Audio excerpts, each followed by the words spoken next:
আমরা এখান থেকে শুরু করব। আমাদের রাস্তা হবে এই হাই স্কুলের পাশ দিয়ে যে রাস্তাটা গেছে সেই রাস্তা দিয়ে জয়ী ব্রিজের দিকে রাস্তা। তো সেখানে 3 কিলোমিটার যেখানে আছে সেখানে প্রথম 3 কিলোমিটার একটা আছে, তারপরে আরেকটু 1 কিলোমিটার এগিয়ে 5 কিলোমিটার আছে। তো যারা যারা 3 কিলোমিটার দৌড়াবে 3 কিলোমিটারের ওখানে যখন ব্যাক করে আসবে তখন ওখানে একটা টোকেন দেওয়া হবে, ঠিক? আর 5 কিলোমিটার যখন ব্যাক করবে তখন একটা টোকেন দেওয়া হবে।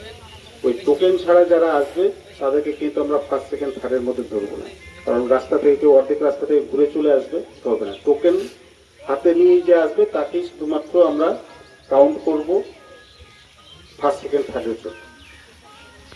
এবার কেউ টোকেন যদি না নিতে চাই কোনো অসুবিধা নাই, এটা আমাদের যোগা গান হচ্ছে, ঠান্ডা হচ্ছে, এরকম না যে সবাই কম্পিটিশন করতে যাবে, কিন্তু যারা কম্পিটিশনে থাকবে তাদেরকে ওখান থেকে টোকেনটা সংগ্রহ করতে হবে। আমাদের লোক ওইখানে দাঁড়িয়ে থাকবে, 3 কিলোমিটার পয়েন্টেও দাঁড়িয়ে থাকবে, 5 কিলোমিটার পয়েন্টেও দাঁড়িয়ে থাকবে।